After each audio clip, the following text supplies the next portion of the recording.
Alhamdulillahi Rabbil Alamin. Wabihi nasta'in ala umuri dunya waddin. Wassalatu wassalam ala ashrafil anbiya wal mursalin, Nabiina Muhammadin wa ala alihi wa ashabihi wa man ittaba'ahu bi ihsanin ila yaumiddin. Ashhadu an la ilaha illallah wahdahu la syarikalah wa ashhadu anna Muhammadan abduhu wa rasuluhu la nabiyya ba'dah, amma ba'd. Hadirin yang dimuliakan oleh Allah Subhanahu wa taala, segala puji hanya milik Allah. Kita bersyukur atas segala nikmat dan karunia-Nya.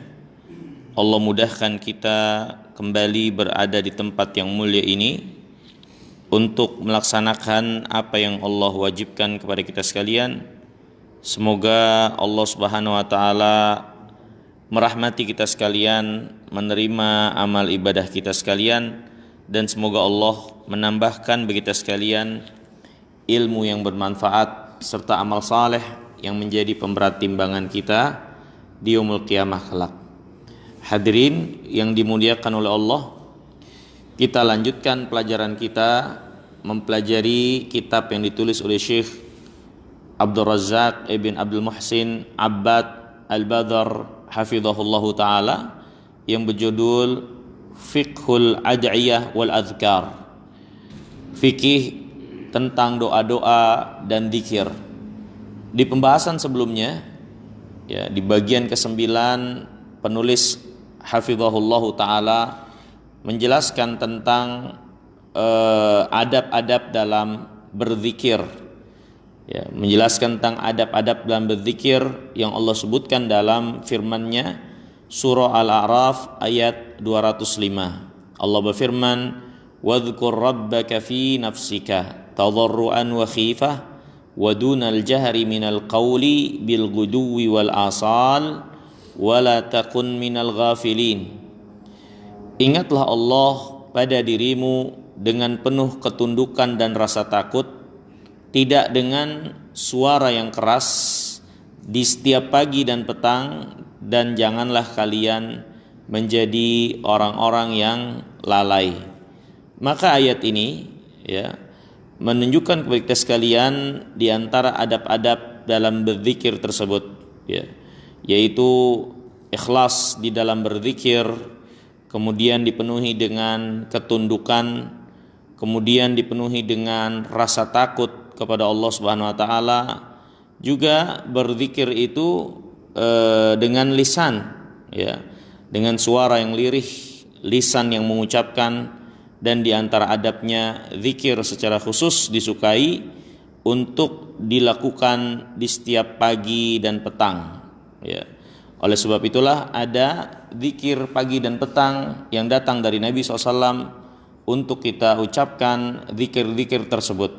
Di antara adabnya juga larangan untuk menjadi orang-orang yang lalai. Tentunya ini penekanan bahwasanya zikir itu mengingat Allah jangan sampai ditinggalkan sehingga seorang menjadi golongan orang-orang yang lalai.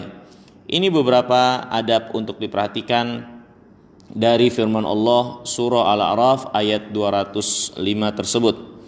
Kemudian bagian yang ke-10, beliau menjelaskan di sini afdalud dzikri Al-Qur'anul Karim. Seutama-utama zikir adalah Al-Qur'anul Karim untuk kita baca. Dia adalah seutama-utama zikir untuk kita baca, ya. Seutama-utama untuk kita mengingat Allah Subhanahu wa taala adalah Al-Qur'anul Karim, membacanya, mentadaburinya, mengamalkannya. Dia adalah seutama-utama zikir yang menjadi bagian zikir mengingat Allah Subhanahu wa taala. Penulis mengatakan di sini, "Inna khaira ma yanbaghi lil 'abdi an yadhkurallahu bihi kalamuhu tabaraka wa ta'ala." Sesungguhnya di antara perkara yang paling baik seorang hamba mengingat Allah dengannya adalah Al-Qur'anul Karim, mengingat Allah dengan firman-Nya, dengan membaca firman-Nya, mentadaburi dan mengamalkannya, ya. Alladzi huwa khairul kalam wa ahsanuh wa asdaquh wa anfa'uh. di mana Al-Quran adalah sebaik-baik perkataan, sebenar-benar perkataan, dan yang paling bermanfaat. Ya. Dia adalah wahyu dari Allah Subhanahu Wa Taala yang Allah turunkan kepada nabinya yang mulia alaihi wassalam. Dia adalah wahyu dari Allah yang tidak terdapat sedikit pun kebatilan. Dari sisi manapun Al-Quran itu tidak terdapat kebatilan di dalamnya. Sebagaimana Allah berfirman, la ya'tihil batil min baini yadayhi wa la min khalfi. Al-Quran itu tidak datang dengan kebatilan dari arah muka atau dari arah belakangnya. Maka Al-Quran dari sisi manapun dia berisi kebaikan. Dia adalah kitab yang Allah turunkan yang paling utama, yang paling terbaik, sehingga dia menjadi penutup seluruh kitab dan diturunkan kepada sebaik-baik Rasul. Ya, dia adalah sebaik-baik yang Allah turunkan, ya, kepada hambanya Muhammad alaihi salatu wassalam, yaitu Muhammad ibn Abdullah.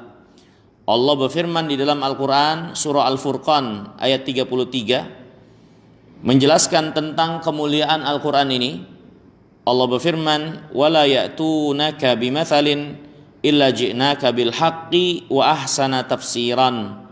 Tidaklah mereka orang-orang musyrikin datang kepada engkau wahai Muhammad kemudian membawa suatu perumpamaan, membawa suatu penolakan atau bantahan terhadap kebenaran, kecuali kami mendatangi engkau dengan memberikan kebenaran dan yang lebih baik tafsir, ya, lebih baik penjelasannya dari apa yang didatangi oleh mereka-mereka tersebut. Ya. Ini hadirin yang dimuliakan Allah, menunjukkan kepada kita sekalian, Al-Quran yang diturunkan kepada Nabi kita yang mulia alaihi wassalam datang dengan kebenaran dan sebaik-baik penjelasan, ya. Maka ini menunjukkan akan keutamaan Al-Quran itu, ya, sebagai sebaik-baik apa yang Allah Subhanahu Wa Taala turunkan yang menjelaskan kebaikan dan kebenaran kepada umat manusia yang Allah turunkan kepada Nabi yang mulia alaihi salatu wassalam. Ya. Kemudian penulis juga menjelaskan di sini sisi daripada keutamaan Al-Quranul Karim, kedudukan dan kemuliaannya. Sejatinya suatu perkara yang tidak tersembunyi bagi kaum muslimin. Harusnya suatu yang tidak tersembunyi bagi kaum muslimin. Ketika kita ditanya sebagai seorang muslim, dengan keyakinan kita Al-Quran sebaik-baik kitab, kenapa bisa seperti itu?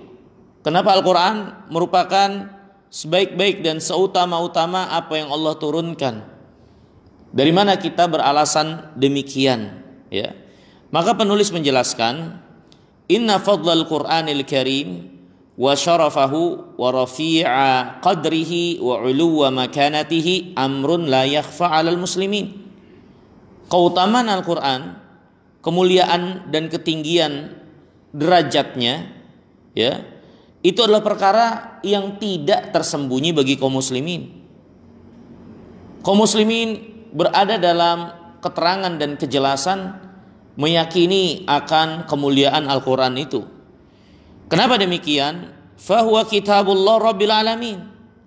Karena Al-Quran itu adalah kitabullah, kitab Allah Subhanahu Wa Taala Rabbul Alamin, wa kalamu khaliqil khalqi ajmain.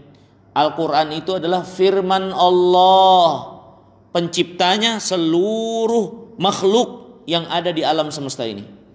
Dia firman Rabbul Alamin, perkataan Allah, firman Allah Subhanahu Wa Taala.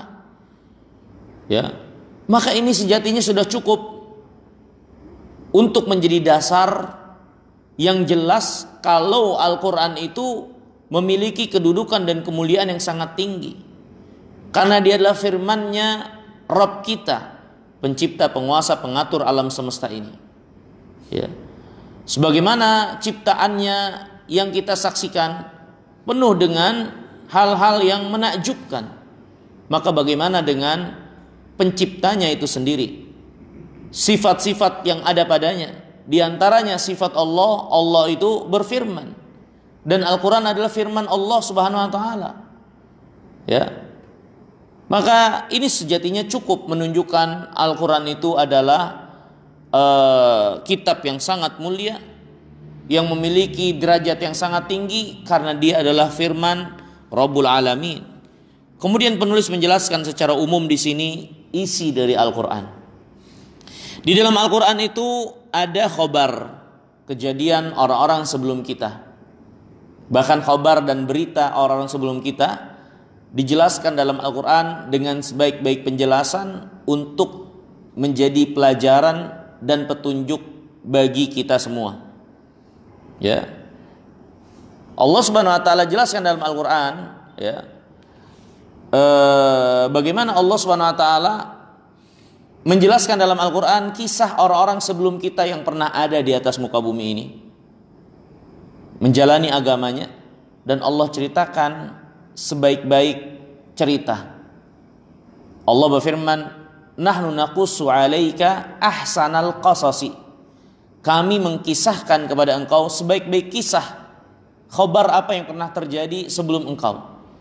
Banyak yang terjadi sebelum diturunkannya Al-Quran, dari kejadian-kejadian yang dilalui oleh umat manusia di atas muka bumi ini.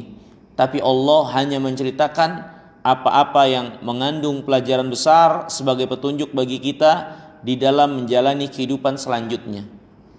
Maka jadilah kisah-kisah itu adalah kisah-kisah yang paling terbaik, berisi kebenaran yang paling terbaik dan bermanfaat, mengandung pelajaran, karena Al-Quran itu adalah kitab hidayah yang berisi petunjuk, ya.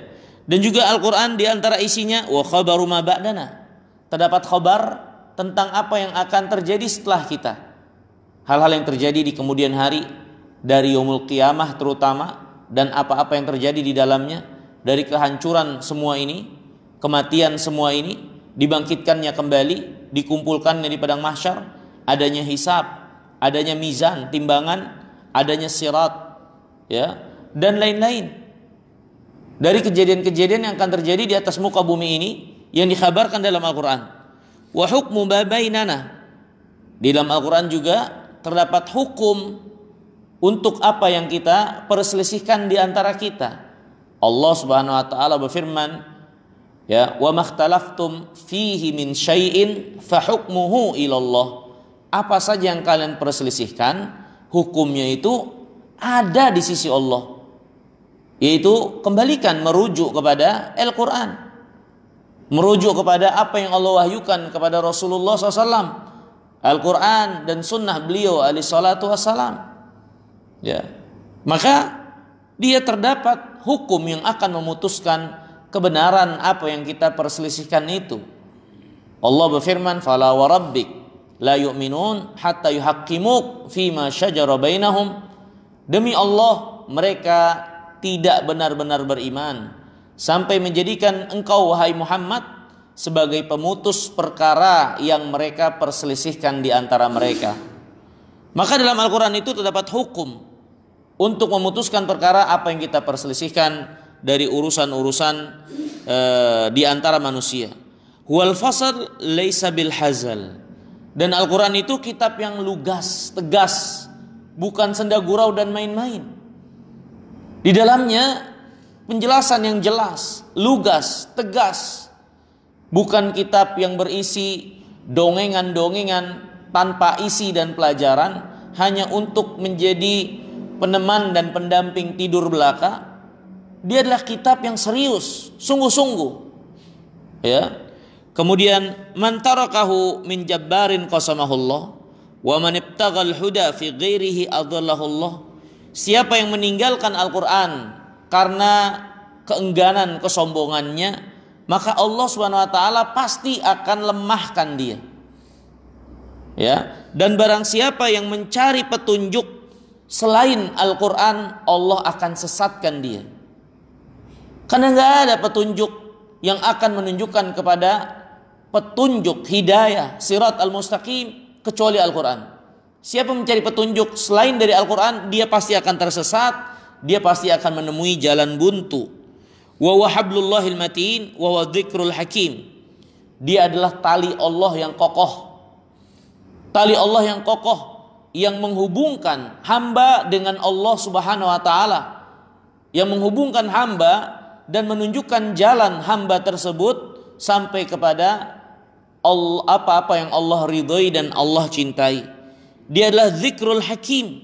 Dia adalah Al-Quran yang penuh dengan kebijaksanaan di dalamnya. Dia adalah sirat al-mustaqim. Dia adalah jalan yang lurus. Apa yang ada di dalamnya dari perintah, apa yang ada di dalamnya dari larangan, apa yang ada di dalamnya dari khabar, apa yang ada di dalamnya dari segala sesuatu, itu adalah petunjuk yang akan menunjukkan kepada jalan yang lurus. Huwallazi la tazighu bihil ahwa wala taltabisu bihi alsun. Ya, dialah Al-Quran yang tidak akan menyesatkan apa-apa yang menjadi kecondongan seseorang untuk dia arahkan, dan dia tidak akan menjadi suatu yang menyamarkan lisan-lisan ya di dalam membacanya. Wala yashba'u minhul ulama. Orang-orang yang alim, orang-orang yang bersih hatinya tidak akan pernah kenyang dengan Al-Quran. Semakin digali, semakin diselami, maka semakin menunjukkan kebesaran keagungan Al-Quran itu sendiri. Karena dia firman Rabbul Alamin, ya, yang penuh dengan kebijaksanaan dan paripurna dalam ilmu.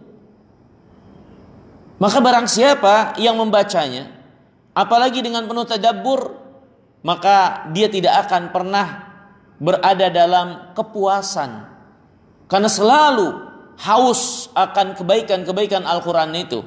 Ya. Kemudian kata penulis, wala yakhlaqu an kathratir rad.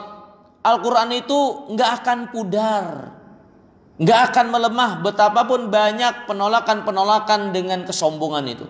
Akhirnya yang menolak apa yang ada dalam Al-Quran tidak lain adalah kesombongan. Karena Al-Quran datang dengan kebenaran yang jelas, dan Al-Quran tidak akan pudar cahayanya dengan penolakan-penolakan tersebut, tapi bahkan semakin bersinar, semakin terbuktikan kebenarannya.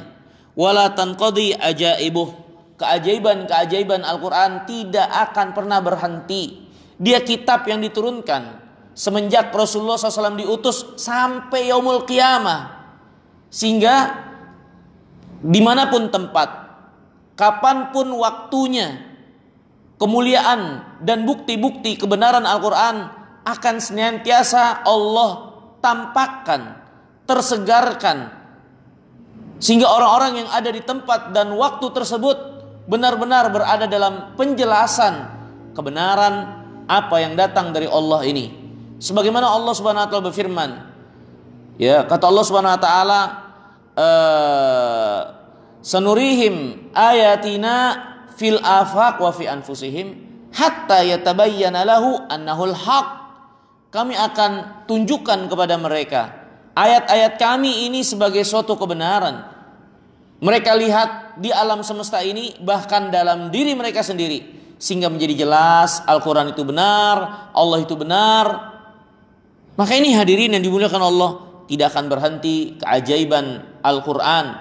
Selalu Allah akan tunjukkan dan tampakkan, sehingga menjadi jelaslah dia kebenaran yang datang dari Allah Subhanahu wa taala. Man qala bihi sadaq. Yang berkata dengan Al-Quran pasti benar. Ya. Yang berkata dengan Al-Quran dia pasti benar. Ya. Wa man amila bihi ujir. Yang mengamalkannya dialah yang mendapatkan pahala. Karena kita diperintahkan untuk beragama dengan merujuk apa yang ditunjukkan dalam Al-Quran dalam beribadah kepada Allah. Wa man hakama bihi adal. Siapa yang berhukum dengan hukum yang ada dari Quran, maka dia pasti menegakkan keadilan. Wa man da'a ilaih hudiya ila siratin mustaqim.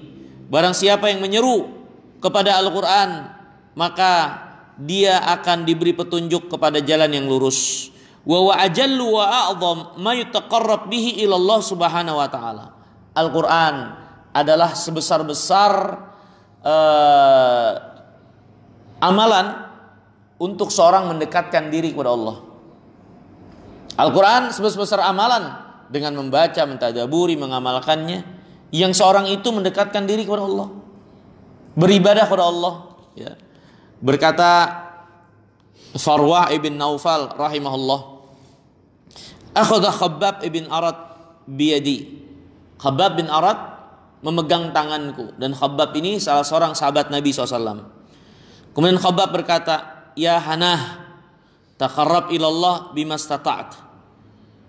Hendaklah engkau mendekat kepada Allah, beribadah kepada Allah semaksimal mungkin apa yang kau bisa, totalitas dalam mendekat beribadah kepada Allah. Lakukan itu olehmu. Kemudian kata Khabbab, fa innaka lasta tataqarrabu ilallah bi syai'in ahabba ilaihi min kalami. Dan perlu engkau ketahui, tidak ada sesuatu yang mendekatkan dirimu kepada Allah lebih Allah cintai daripada Al-Quran ini, daripada firman-Nya ini. Al-Quran firman-Nya ini adalah perkara yang sangat Allah cintai untuk engkau mendekatkan diri kepadanya. Ya. Maka ini hadirin yang dimuliakan Allah, suatu wasiat dari salah seorang sahabat Nabi yang mulia alaihi wasallam. Al-Quran sebaik-baik apa yang mendekatkan seorang hamba kepada Allah Subhanahu wa taala, ya. Kemudian hadirin yang dirahmati dan dimuliakan Allah, penulis menjelaskan lagi, inna qadral Quran wa fadlah huwa biqadril mausuf bihi wa fadli. Sesungguhnya kemuliaan Al-Quran dan keutamaannya itu sesuai dengan, ya, apa yang menjadi keutamaan dan sifat dari Al-Quran itu. Maksudnya adalah Al-Quran kalamullah wa sifatuh. Al-Quran adalah firman Allah, dan firman adalah sifat dari sifat-sifat Allah. Allah memiliki sifat berfirman, ya. Maka sebagaimana sifat-sifat Allah yang lainnya berada pada kesempurnaan yang paripurna, tidak ada yang serupa dengannya, maka begitu juga dengan firman-Nya. Ya. Ketika Allah menjelaskan tentang sifatnya di dalam Al-Quran, Allah melihat, Allah mendengar. Ini kan sifat Allah. Maka sifat ini tentunya bagi Allah, Allah berada dalam sifat yang paripurna dalam kesempurnaan, dalam melihat dan mendengar. Allah melihat dengan penglihatan di mana tidak ada yang nampak dan tersembunyi kecuali Allah menyaksikannya, dan tidak ada yang menghalangi apa yang menjadi penglihatan Allah. Begitu juga dengan pendengarannya, yang nampak, yang tersembunyi, yang disimpan dan menjadi besitan hati, Allah mendengarnya, dan tidak ada suatu pun yang menghalangi apa yang menjadi kebesaran Allah di dalam pendengaran yang menjadi sifatnya ini. Maka begitu juga dengan firman-Nya, berada dalam keadaan paripurna dalam kesempurnaan, di mana makhluk sedikit pun tidak menjadi tandingan bagi apa yang ada pada Allah dari sifat tersebut. Maka kalau kita ingin menjelaskan bagaimana keutamaan dan kemuliaan firman Allah, firman Allah itu adalah sifat Allah, sebagaimana sifat-sifat yang lainnya berada pada kesempurnaan yang paripurna, maka begitu juga dengan firman-Nya. Sehingga kalau kita ingin menjelaskan kemuliaan, ketinggian Al-Quran, cukup bagi kita ketahui dia adalah firman Allah yang menjadi sifat di antara sifat-sifat Allah. Dan Allah telah berfirman, laisa kamitslihi syai'un wa huwas samiul basir. Enggak ada yang serupa dengan Allah, dan Allah Maha mendengar lagi Maha melihat. Enggak ada yang menandingi Allah Subhanahu wa taala dalam sifat-sifatnya itu. Ya. Ini hadirin yang dirahmati dan dimuliakan Allah, tentunya akan sangat jelas sekali perbedaan yang sangat besar antara Khalik dengan makhluk, antara pencipta dengan makhluk. Ya. Termasuk di dalamnya adalah apa yang menjadi sifat yang ada pada Khalik dan makhluk. Bagaimana mungkin makhluk mengalahkan Khalik? Dan kalau makhluk ingin mengenal kemuliaan Khalik, jangan jauh-jauh, perhatikanlah dirinya sendiri. Keteraturannya, penempatan-penempatan organ tubuhnya, kehidupannya. Ya, yang penuh dengan hal-hal yang menakjubkan. Dan itu adalah apa yang menjadi ciptaan penciptanya itu Khalik, Allah Subhanahu wa taala. Ya. Maka ini sudah cukup harusnya menjadi dasar seorang hamba untuk membesarkan, mengagungkan Allah sebenar-benar pengagungan. Ya, itulah penciptanya. Ya, yang tidak akan pernah makhluk itu sedikit pun juga menjadi tandingan sekutu bagi Khalik sedikit pun juga. Ya, ini hadirin yang dirahmati dan dimuliakan Allah. Berkata Abu Abdurrahman As-Sulami, fadlul Quran ala sairil kalam ka fadlir Rabb ala khalqih wa dzalika annahum min. Keutamaan Al-Quran atas seluruh perkataan itu seperti keutamaan, ketinggian, kebesaran Allah dari seluruh makhluknya. Karena Al-Quran adalah firman Allah, dari Allah. Maka kalau ingin tahu mulianya Al-Quran, lihatlah bagaimana keadaan Rabb itu. Yang makhluk tidak sedikit pun, ya, dan sangat jauh sekali untuk bisa menggapai apa yang menjadi kebesaran dan keagungannya. Dan Al-Quran itu dari Allah. Dari sini kita pahami bagaimana Al-Quran adalah kitab yang sangat mulia, ya, dan memiliki kebesaran, keutamaan yang penuh dengan barokah karena dia adalah firman Allah Subhanahu wa taala, ya. Kemudian hadirin yang dirahmati dan dimuliakan oleh Allah Subhanahu wa taala.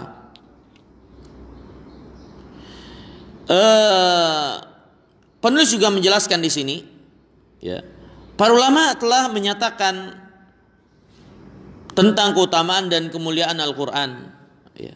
Di antaranya Al-Imam Al-Bukhari rahimahullah sampai membuat suatu judul bab dalam kitab sahihnya, bab fadlil Quran ala sairil kalam, bab penjelasan keutamaan Al-Quran dari seluruh perkataan.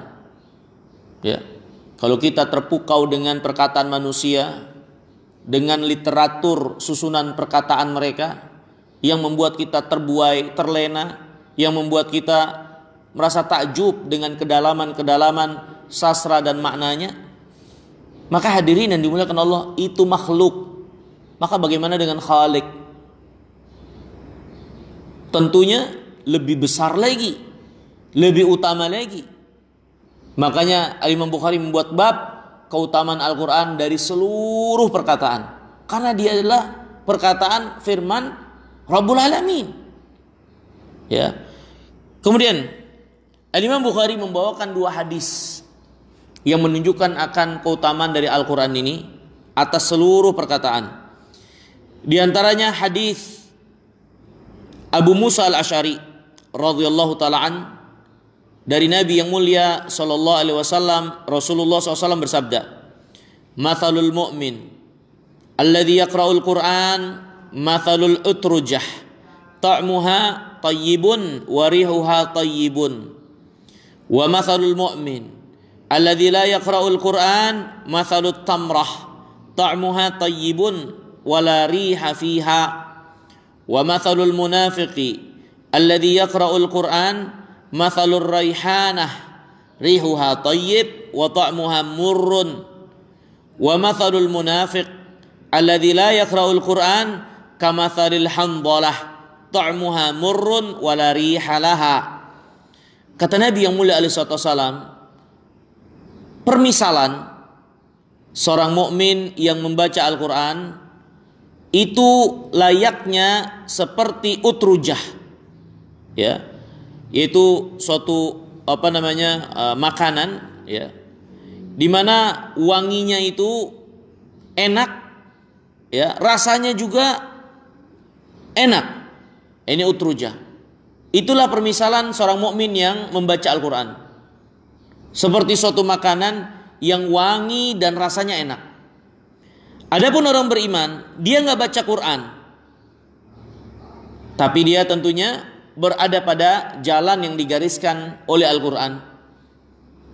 Orang beriman yang nggak baca Quran itu seperti korma, tidak memiliki bau, tapi rasanya enak. Itu orang beriman yang mungkin dia tidak membaca Al-Quran secara langsung atau tidak sedang baca Al-Quran, akan tetapi keadaan dirinya itu adalah keadaan yang manis, dalam keadaan baik, seperti korma itu. Ya. Adapun orang munafik yang baca Quran itu seperti raihanah, wanginya enak tapi rasanya pahit.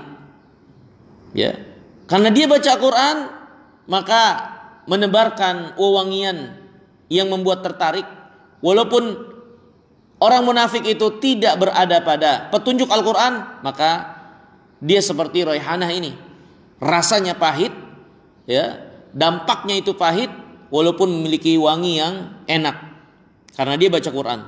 Adapun munafik yang tidak baca Quran itu seperti hanzalah. Hanzalah itu makanan yang rasanya itu pahit dan juga tidak memiliki wangi yang enak. Ini hadirin yang dirahmati dan dimuliakan oleh Allah Subhanahu wa taala, ya. Kata para ulama, ya, tentang hadis yang dibawakan oleh Imam Al-Bukhari ini, ya. Wa wajhu munasabati al-bab li hadzal hadis. Apa korelasi hubungan hadis ini dengan judul bab yang dibuat oleh Al-Imam Al-Bukhari? Ya, keutamaan Al-Quran atas seluruh perkataan. Al-Imam Bukhari ketika membuat judul bab itu adalah suatu kesimpulan dari hadis yang beliau bawakan. Masalahnya, apa yang dimaksud oleh Al-Imam Bukhari? Hubungan antara judul bab dengan hadis yang beliau bawakan tentang permisalan orang yang membaca dan tidak membaca Al-Quran dari orang beriman atau orang-orang munafik. Kata para ulama, an-natibar raihah darama Al-Quran wujudan wa adaman. Kita perhatikan dalam hadis ini bahwasanya wewangian yang keluar dari orang beriman atau orang munafik itu adalah efek dari Al-Quran, kebersamaannya dengan Al-Quran. Keluar munculnya wewangian-wewangian itu dari orang beriman, bahkan orang munafik, efek dampak kebersamaannya bersama Al-Quran. Ketika dia baca Quran, bahkan orang munafik pun akhirnya membaca Al-Quran, maka dia mengeluarkan wewangian-wewangian itu, ya. Fadala ala syarafi ala masiwah minal kalam as-sadir minal barri wal fajir. Maka ini menunjukkan akan kemuliaan Al-Quran atas seluruh perkataan, baik yang bersumber dari orang yang baik atau orang yang buruk. Ya.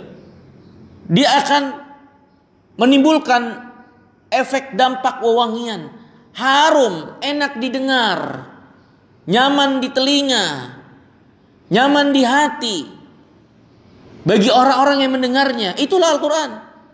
Jangankan dibaca oleh orang beriman, hatta orang munafik yang membacakannya itu membawa kesenangan tersendiri bagi jiwa, yang diumpamakan dengan wewangian yang dihirup oleh orang-orang yang melihat, yang mendengarnya.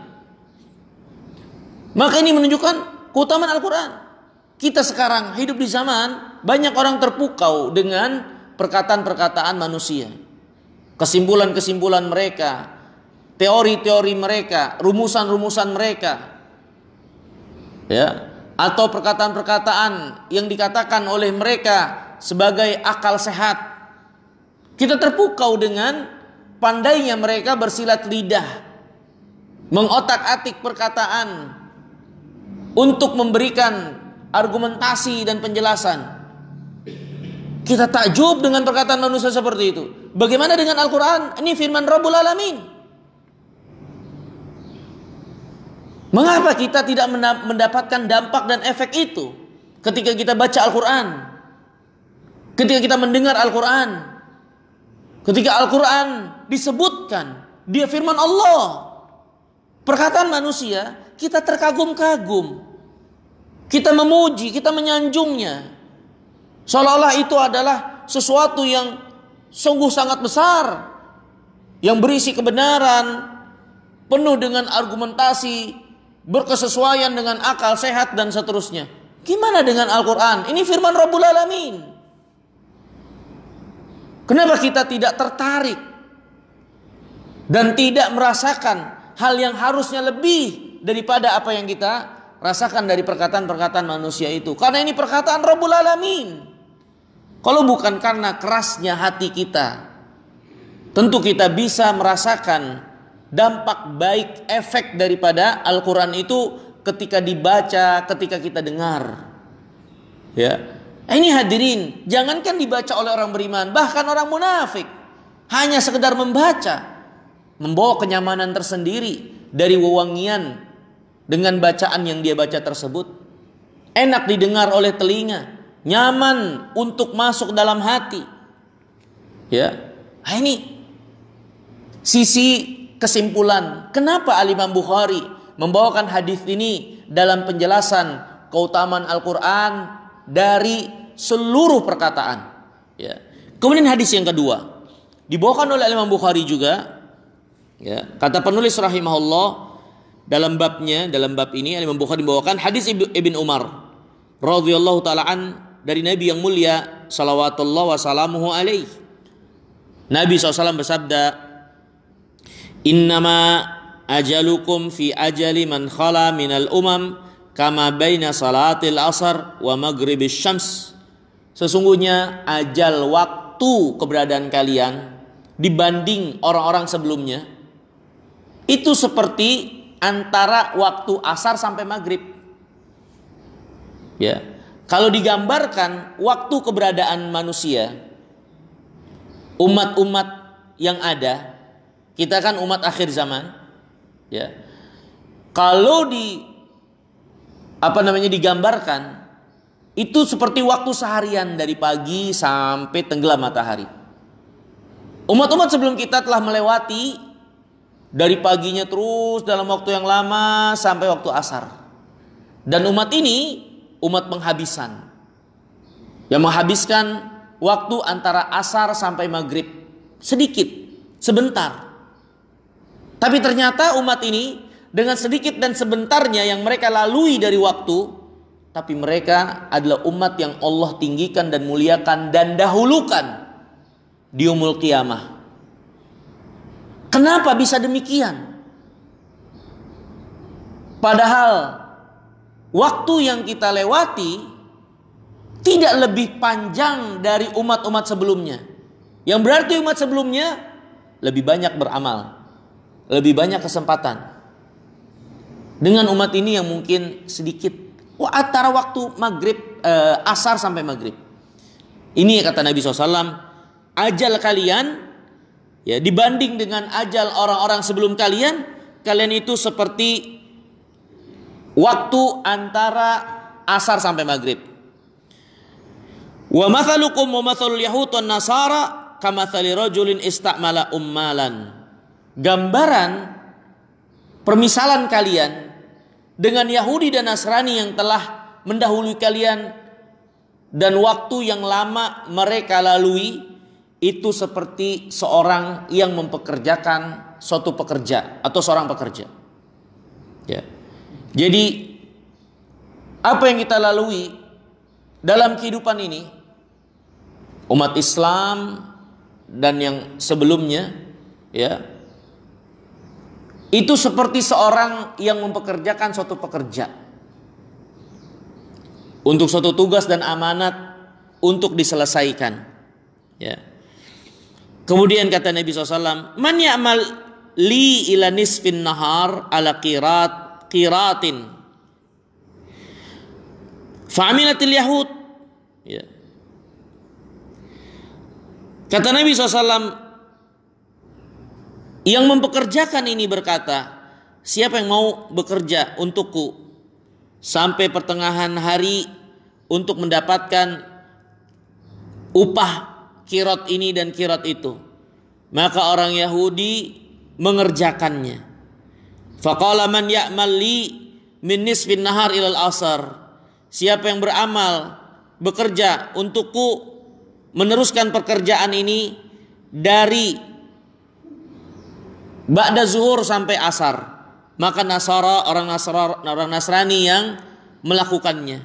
Tuma antum, kemudian kalian selanjutnya ta'maluna minal asar ilal maghrib biqirataini qirataini, kalian bekerja dari asar sampai maghrib sisa hari, tapi dapat bayaran 2 kali lipat, 2 qirat. Yang sebelumnya sekirat, kalian 2 qirat. Kalian walaupun dari asar sampai maghrib, tapi kalian dilipat gandakan.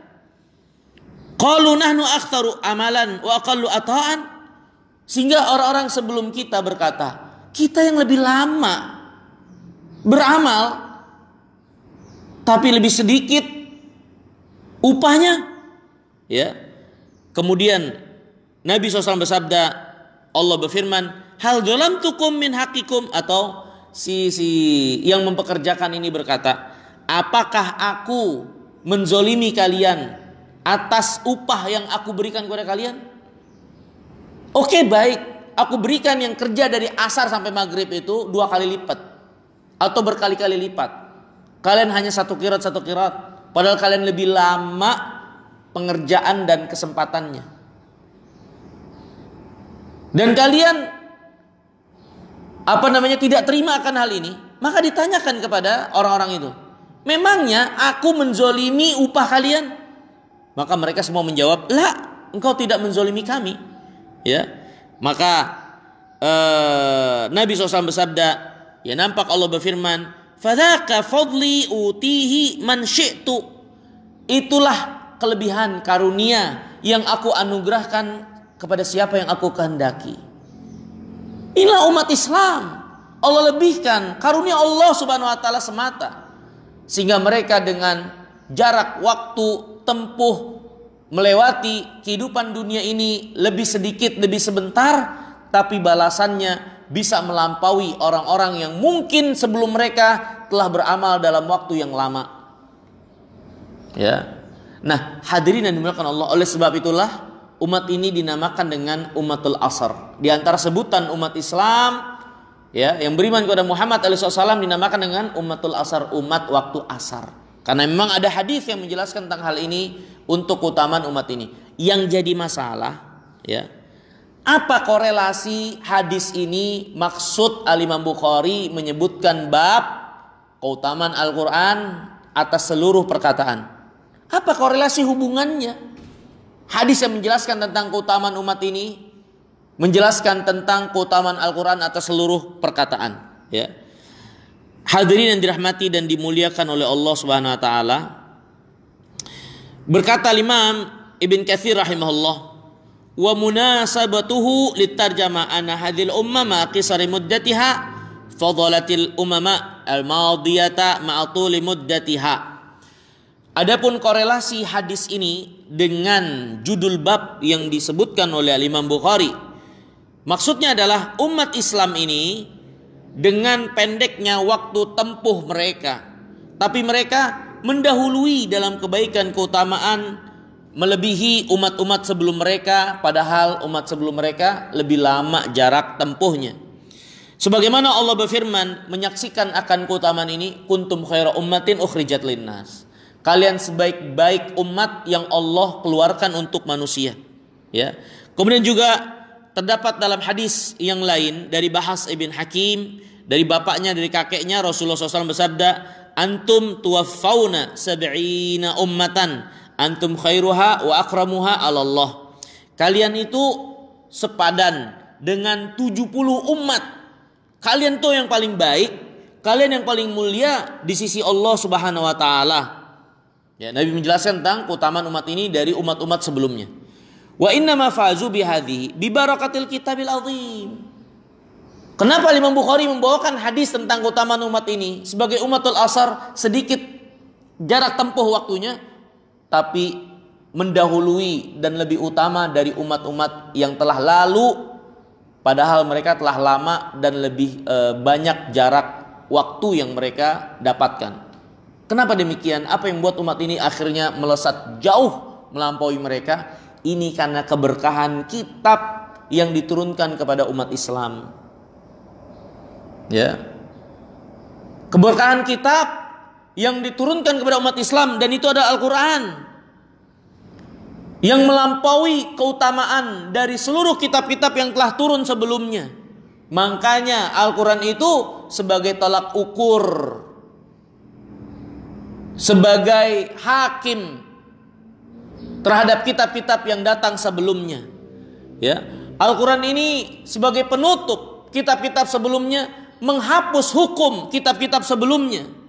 Ya, karena seluruh kitab yang lain turun itu jumlatan wahidah, turun sekaligus. Adapun Al-Quran turun bertahap sesuai dengan apa yang dibutuhkan dari kejadian-kejadian yang dilewati oleh Nabi yang mulia alaihi salatu wassalam. Apa hikmahnya? Karena besarnya perhatian dan detail dari Al-Quran ini. Ya, sebelum Al-Quran turun sekaligus, Al-Quran turun bertahap, mengikuti dan membersamai apa yang dialami oleh Rasulullah SAW kesehariannya, berinteraksi dengan sahabat, dengan manusia, dalam di rumah tangga beliau, peperangan bersama musuhnya, kebersamaan bersama sahabatnya, sebagai seorang ayah, sebagai seorang teman, sebagai seorang panglima, pemimpin negara, dan seterusnya dari sisi-sisi kehidupan.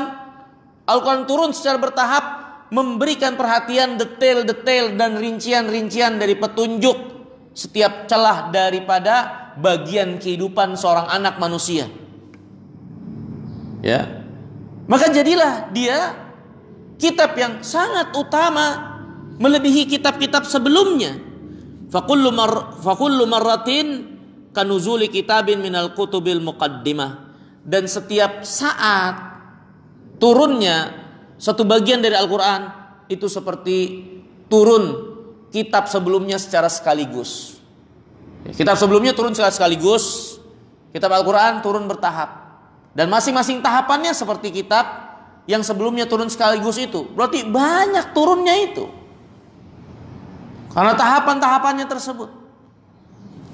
Kemudian, ya, ini hadirin dirahmati dan dimuliakan Allah, dijelaskan oleh penulis, wa a'dhamul umam mutaqaddimah humul yahud wa nasara. Seutama-utama umat terdahulu, ya, adalah para pengikut, ya, Nabi Allah Musa dan Nabi Isa alaihi wassalatu wassalam.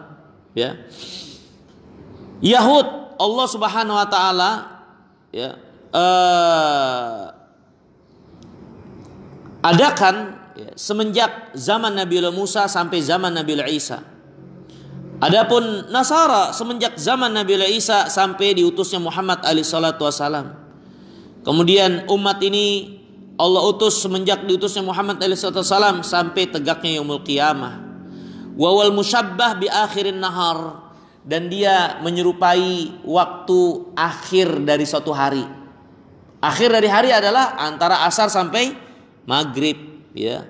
Wa atal mutaqaddimaini qiratan, yang melalui dan mendahului umat Islam dikasih masing-masing sekirat.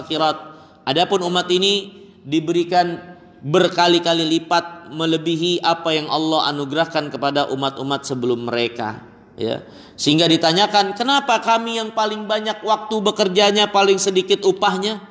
Maka dijawab, memangnya kalian dizolimi dalam upah yang diberikan kepada kalian? Maka mereka menjawab, tidak, kami tidak dizolimi. Ya sudah, ini adalah haknya pemberi upah untuk memberi dan melipat gandakan apa yang dia kehendaki. Nggak ada yang perlu untuk diirikan.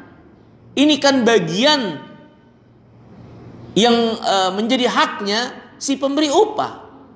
Apa hak yang diberi upah untuk tidak terima seperti itu? Yang penting kan dia nggak dizolimi. Ya, yang penting dia nggak dizolimi. Kalau dia dizolimi baru salah. Dia diberi upah tidak sesuai dengan apa yang dikerjakannya, dia dizolimi, dikurangi balasannya, baru itu jadi masalah. Sekarang kan nggak dizolimi. Yang memberi upah mau memberi berlipat-lipat ganda kepada siapa yang dia kehendaki yang bekerja dengannya, Itu kan haknya. Ya. Maka ini hadirin yang dimuliakan Allah. Allah Subhanahu wa taala berfirman, "Ya ayyuhalladzina amanu taqullaha wa aminu bi rasulihi yu'tikum kiflaini min rahmatih wa yaj'al lakum nuran tamshuna bihi wa yaghfir lakum wallahu ghafurur rahim." Li'alla ya'lama ahlul kitab alla yaqdiruna ala syai'in min fadlillah wa anna al-fadla biyadillahi yu'tihi man yasha' wallahu dzul fadlil 'adzim. Wahai orang-orang yang beriman, bertakwalah kalian kepada Allah dan berimanlah kepada Rasul-Nya. Allah akan lipat gandakan dari rahmatnya untuk kalian, dan Allah akan jadikan buat kalian cahaya yang dengannya kalian berjalan di atas muka bumi ini. Allah juga akan mengampuni kalian. Allah Maha Pengampun lagi Maha Penyayang. Agar ahlul kitab itu paham, mereka itu tidak punya bagian sedikit pun dari karunia Allah untuk Allah berikan kepada siapa yang Allah kehendaki. Karunia ini berada di tangan Allah. Allah yang menguasainya. Allah beri kepada siapa yang Allah kehendaki. Allah pemilik karunia yang besar itu. Maka ini penguat, ya, atau ini yang menjadi dasar bagaimana umat ini Allah lebihkan dan lipat gandakan balasannya, karena memang Allah limpahkan karunia yang besar bagi umat ini. Maka beruntunglah kita, bersyukurlah kita, dan pujilah Allah akan pelipat gandaan dan pemuliaan dari Allah Subhanahu wa taala yang sangat besar bagi umat ini, yang waktunya sedikit tapi Allah anugerahkan keutamaan yang berlipat ganda, ya. Kemudian walhasil dibawakannya hadis ini korelasinya akan keutamaan Al-Qur'an. Akhirnya umat ini jadi berlipat ganda balasan kebaikannya di sisi Allah. Di antaranya adalah karena Al-Quran yang Allah turunkan kepada umat ini, yang membimbing, yang menjadi petunjuk umat ini, yang menunjukkan kepada sebaik-baik jalan, yang menunjukkan kepada bagian yang paling sempurna untuk menjadi petunjuk perjalanan mereka dalam kehidupan. Ya, Al-Quran, kitab yang akan sulit lisan kita untuk bisa mengungkapkan apa yang menjadi kebesaran dan kemuliaannya. Sebagaimana sulit bagi kita dan gak akan pernah bisa mencapai apa yang menjadi kebesaran keagungan Allah Subhanahu wa taala, yang menjadi kemuliaan, kemaha terpujian dan kesuciannya. Dan karena Al-Qur'an itu adalah firman Allah Subhanahu wa taala, dan firman itu bagian dari sifat Allah Subhanahu wa taala, maka mengungkapkan apa yang menjadi kebesaran Al-Qur'an sama seperti pengungkapan apa yang menjadi kebesaran keagungan Allah. Betapapun kita merangkaikan kata, pastinya Allah lebih besar, lebih agung dari apa yang bisa kita ungkapkan dari pembesaran dan pengagungan kepadanya. Begitu dengan Al-Quran. Apa yang menjadi kemuliaannya, kedalaman maknanya, keindahannya, lisan-lisan kita tidak akan pernah bisa mencukupi untuk mewakili apa yang menjadi kebesaran kemuliaan Al-Quran yang merupakan firman Allah tersebut. Ya, dulu pernah ada seorang musyrikin pertama kali mendengar Al-Quran, karena dia orang Arab tulen, sehingga paham akan bahasa Arab itu, yang Al-Quran turun bilisanin Arabiyyin mubin, dengan bahasa Arab yang sangat jelas. Pertama kali dia mendengar Al-Quran, dia langsung secara spontan mengatakan, sesungguhnya ini adalah perkataan yang sangat manis. Kalau diibaratkan dengan pohon yang sangat rindang, dia sangat manis dan sangat rindang, memberikan kesejukan dan kenyamanan. Persaksian seorang musyrikin yang belum beriman ketika mendengar Al-Quran secara spontanitas mengatakan demikian, karena dia paham bahasa Arab itu. Ya, karena kita bukan orang Arab, sehingga kita tidak begitu memahami dan menyelami akan kemuliaan Al-Quran ini. Andai saja kita mengerti bahasa Arab itu dengan baik dan benar, maka kita akan paham, ya, bagaimana Al-Quran ini akhirnya menantang siapapun, manusia dan jin, diperintahkan bahkan untuk bersatu, berkumpul, membuat satu surat, gak akan bisa. Sebagaimana makhluk gak akan bisa menandingi Khalik, begitu juga gak akan bisa membuat Al-Quran, karena Al-Quran ini adalah firmannya Khalik, yaitu Allah Subhanahu wa taala. Ya, kata Allah Subhanahu wa taala, Allah berfirman, "Wa in kuntum fi raibin mimma nazzalna ala abdina fa'tu bi suratin min mithlih wad'u syuhada'akum min dunillah in kuntum sadiqin. Fa illam taf'alu wa lan taf'alu fattaqun nar. Kalau kalian merasa ragu dengan apa yang kami turunkan kepada Muhammad ini, maka datangkanlah, buatlah satu surat seperti Al-Quran ini. Dan silakan kalian bekerja sama kepada siapapun itu yang kalian bisa ajak kerjasama selain Allah. Tetap kalian tidak akan bisa membuat seperti Al-Quran ini, walaupun kalian saling bekerja sama satu dengan yang lainnya. Ya, tapi kalau kalian menolak Al-Quran, sedangkan kalian paham dia adalah firman Allah yang penuh dengan ketinggian kemuliaan, maka waspadalah. Ya, waspadalah kalian akan neraka karena penolakan dan kesombongan kalian dari menerima Al-Quran. Ya, hanya ancaman dari Allah Subhanahu wa taala. Ya, Allah Subhanahu wa taala berfirman, "Qul la in ijtama'atil insu wal jinnu ala an ya'tu bimithli hadzal Qur'an la ya'tu bimithlihi walau kana ba'dhuhum li ba'din dhahiran." Katakan kepada mereka semua, wahai Muhammad, kalau berkumpul semua manusia dan jin untuk mendatangkan sesuatu seperti Al-Quran ini, mereka tidak akan bisa untuk melakukannya, walaupun mereka saling tolong menolong untuk melakukannya. Gak akan bisa. Ya, karena ini firman Rabbul Alamin. Gimana makhluk bisa menandingi Rabb? Ya, ini hadirin yang dirahmati dan dimuliakan oleh Allah Subhanahu wa taala. Maka ya, penulis akhirnya mengatakan, maka wajib ya atas kita sekalian untuk mengagungkan, memuliakan Al-Quran. Dia adalah sumber kemuliaan kita. Siapa yang memuliakan Al-Quran, Allah akan muliakan. Nabi SAW bersabda, innallaha yarfa'u bihadzal kitab aqwaman wa yadha'u bihil akharin. Allah mengangkat kemuliaan dengan sebab kitab ini suatu kaum, dan Allah rendahkan kaum yang lainnya. Ini Allah angkat mereka yang memuliakan Al-Quran, Allah rendahkan mereka yang menyombongkan diri dan berpaling dari Al-Quran tentunya. Ya, dan dia adalah jalan yang membawa kepada kebahagiaan. Wa nahfadzu lahu manzilatahu wa makanatahu. Dan wajib bagi kita kaum muslimin untuk terus memelihara ya kedudukan kemuliaan Al-Quran, memuliakan sebenar-benar pemuliaan dan mengamalkan apa yang ada di dalamnya. Berkata Abdullah bin Mas'ud ya radhiyallahu taala an, man kana yuhibbu an ya'lam annahu yuhibbullah falya'rid nafsahu 'alal Qur'an fa in ahabbal Qur'an fa huwa yuhibbullah fa innamal Qur'an kalamullah. Barang siapa yang ingin mengidentifikasi ya dirinya mencintai Allah atau tidak, maka ukur dirinya dengan Al-Quran. Bagaimana sikap keadaan dirinya terhadap Al-Quran? Kalau dia ya mencintai Al-Quran ya, maka ini berarti benar dia mencintai Allah. Karena Al-Quran adalah kalamullah, firman Allah. Kalau seorang ingin tahu benar atau enggak dia cinta kepada Allah, maka perhatikan keadaan dirinya terhadap Al-Quran. Kalau dia mencintai Al-Quran, berarti dia benar cinta kepada Allah.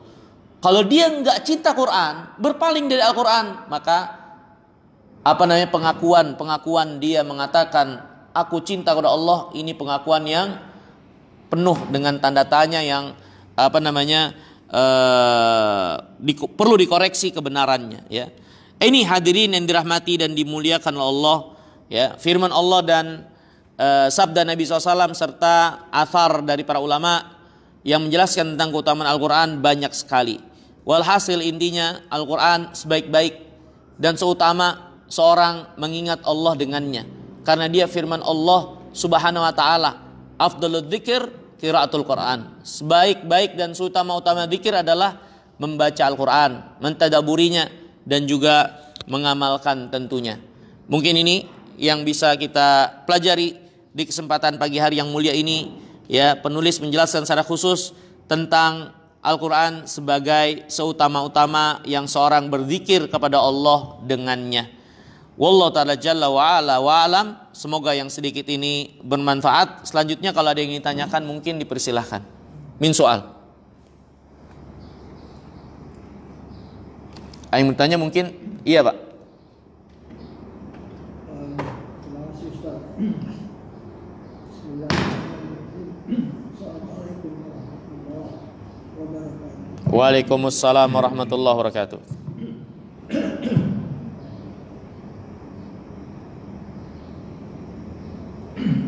Ustaz,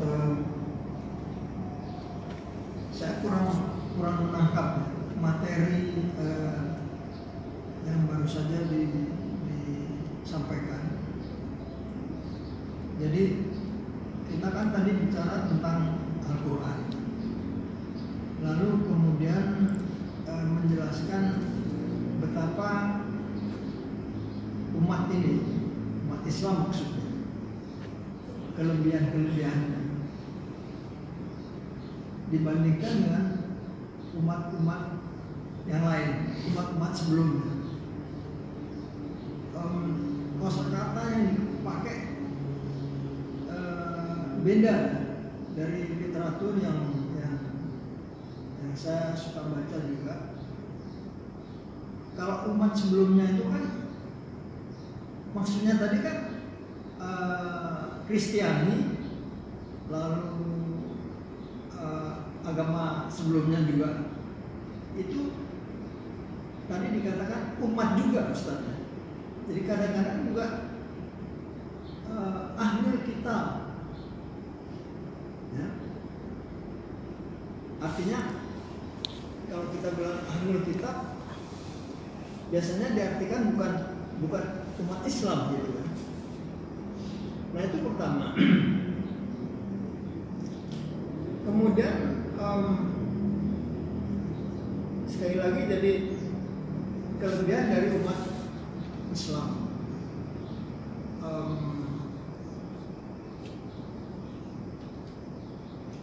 Implikasinya apa Ustaz?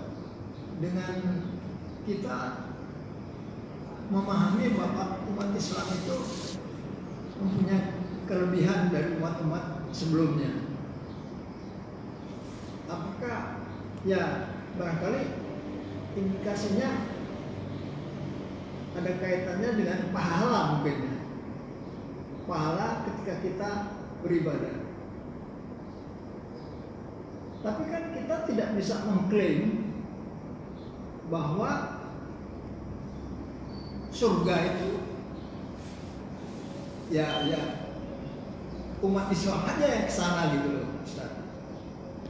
Kita tidak bisa mengklaim bahwa kita sendirilah yang sedangkan umat yang lain, umat sebelumnya nggak akan masuk surga.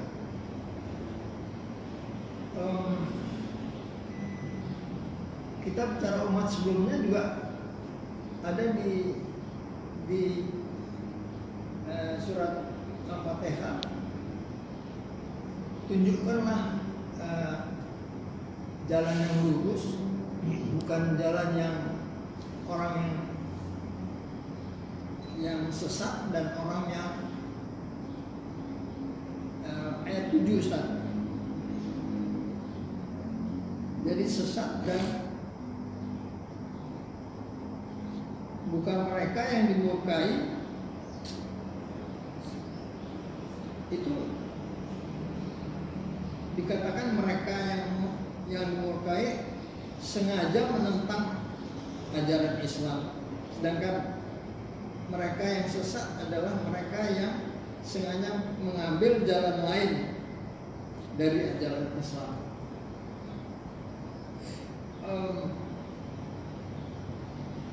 Ya ini demikian itulah pertanyaan. Jadi ya temanya cukup berat menurut saya. Tapi untuk menghubungkan dari satu ke yang lain dalam keseluruhan penjelasan tadi itu saya belum tangkap itu Ustaz. Terima kasih. Ya. Baik, terima kasih Pak. Sebelum saya menjawab, tadi dinyatakan kita tidak boleh menyatakan yang masuk surga hanyalah umat Islam saja. Tapi tadi Bapak membacakan dalam surat Al-Fatihah, tunjukkan kami jalan yang lurus. Ya kan? Jalan yang lurus itu bukannya jalan orang yang sesat atau dimurkai. Dan tadi Bapak menyebutkan yang sesat dan dimurkai adalah yang tidak berjalan pada jalan Islam. Ya kan? Berarti kalau nggak Islam, di jalan lurus atau tidak? Kan tidak. Sehingga kalau kita klaim jalan Islam yang akan masuk dalam surga, apakah itu salah? Kenapa nggak boleh klaim? Padahal kita baca sendiri surat Al-Fatihah. Ya, maka jelas dalam Al-Quran jalan yang lurus itu jalan Islam. Jadi kita boleh mengklaim. Kalau menurut yang Bapak baca tadi, kenapa nggak boleh? Kan ada ayat yang lain kalau saya nggak salah.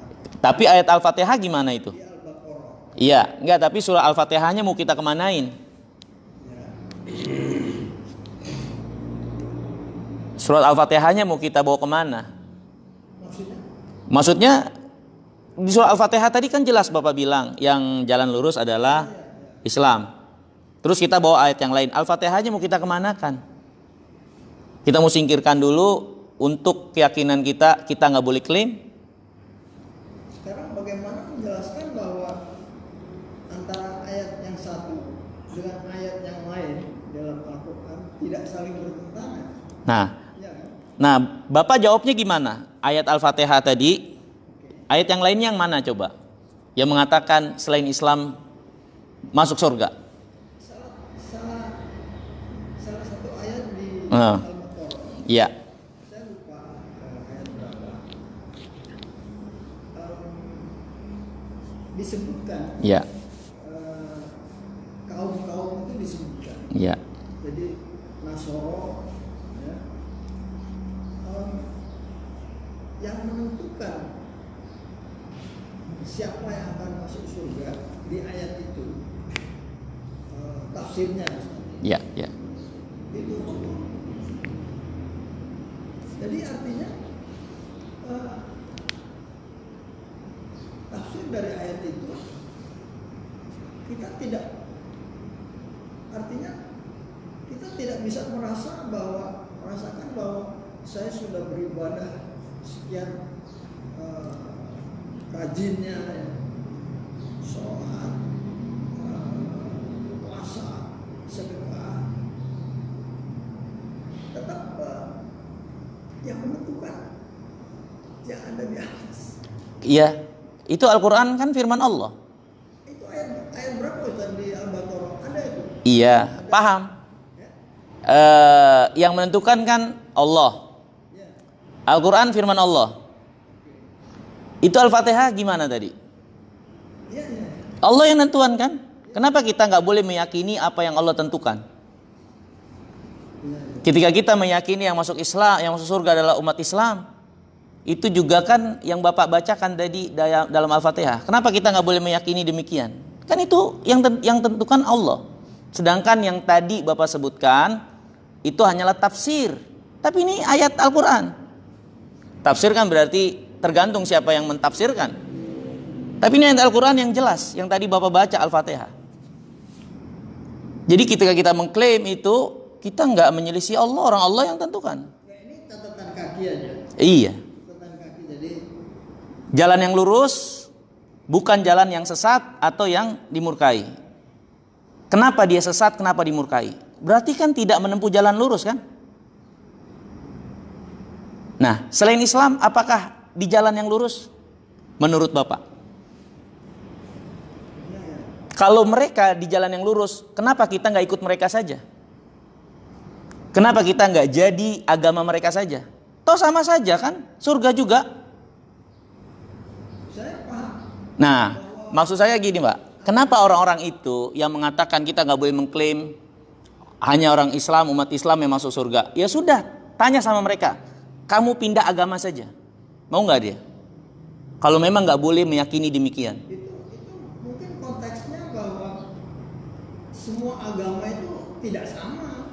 Baru baru muncul, kalau sama, kenapa Anda tidak ikutan ke agama yang Iya. sama ini? Oke, semua agama nggak sama, tapi semua agama benar nggak? Apa itu? Semua agama benar atau tidak? Kita ikuti yang benernya aja, atau memang semua agama benar? Benar pada saat itu. Pada saat Artinya misalnya Kristiani, sebelum ada Islam itu benar, tapi kita kan yang terakhir. Artinya mereka itu seharusnya masuk Islam semua. berarti sekarang nggak benar mereka?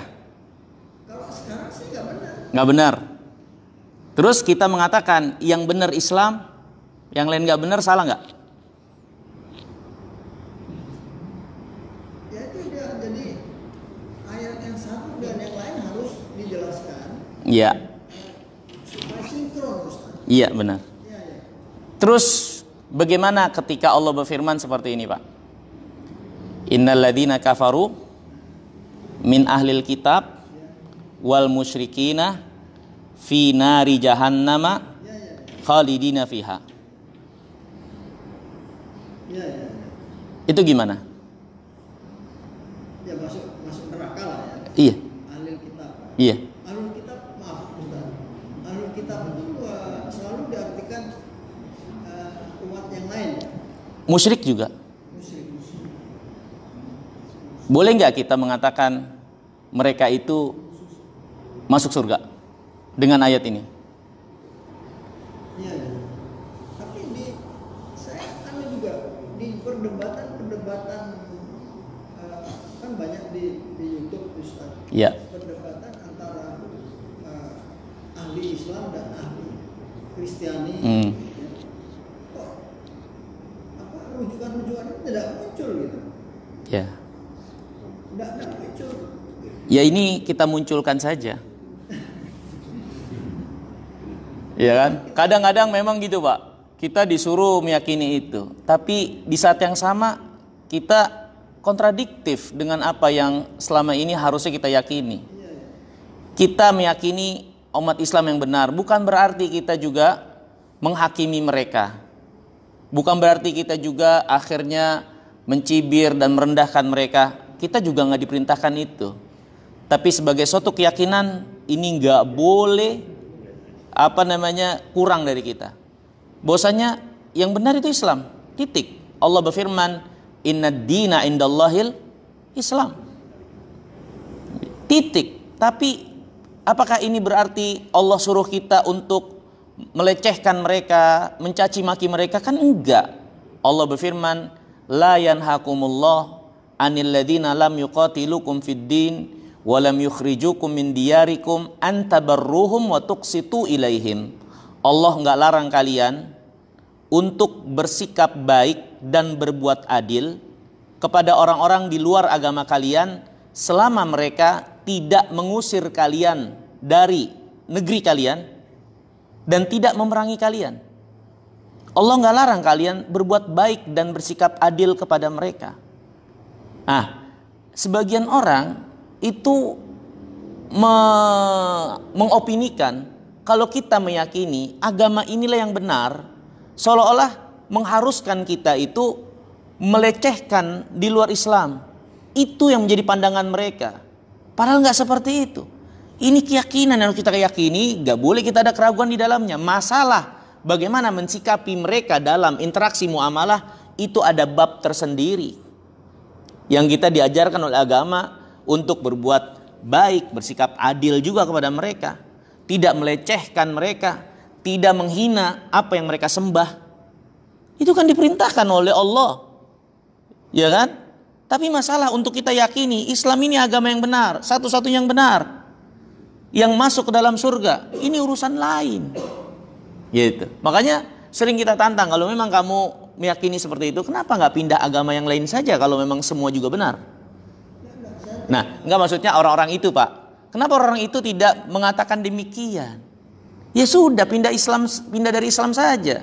Kalau semua agama sama, semua agama benar, kan begitu. Ya seperti itulah kurang lebihnya. Tadi ayat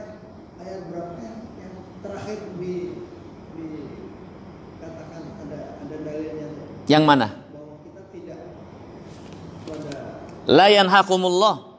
Itu dalam surah Mumtahanah. Ya.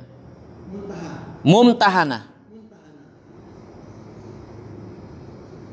Atau surat Al-Hasyr, ya. Nah, sebentar, Pak.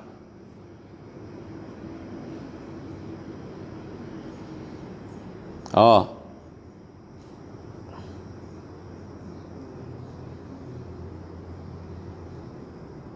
Dalam surat Mumtahanah ayat 8. Mumtahanah ayat 8. Iya. Tapi sebutan-sebutan itu betul Ustaz ya. Kalau kita bilang ahlul kitab, itu artinya agama selain Islam. Gini, ahlul kitab itu disebut dalam Al-Quran banyak. Maksudnya banyak penyebutan ya ahlul kitab, ya ahlul kitab. Berarti ada ahlul kitab. Disebutkan secara demikian sebagai apa ya?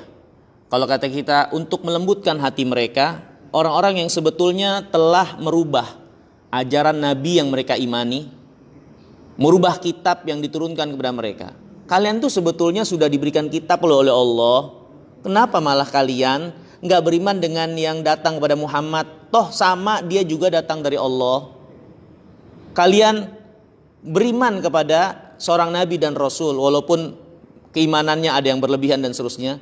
Muhammad kan juga sama, nabi dan rasul utusan Allah. Kenapa kalian membeda-bedakan keimanan ini dan itu? Sedangkan di tengah-tengah kalian ada kitab yang pastinya tetap ada kebenaran yang Allah Subhanahu wa taala tetapkan untuk menjadi hujjah buat kalian, ya. Sehingga kalian seharusnya tidak bisa mengelak lagi untuk beriman kepada Muhammad SAW. Maka dulu pada zaman Nabi kita yang mulia SAW, itu kalau orang-orang benar-benar baca kitab mereka, ya, dengan insaf, dengan penuh kelapangan hati, ketika Muhammad datang langsung beriman kepada Muhammad, karena Muhammad itu keterangannya terdapat dalam kitab mereka untuk diimani.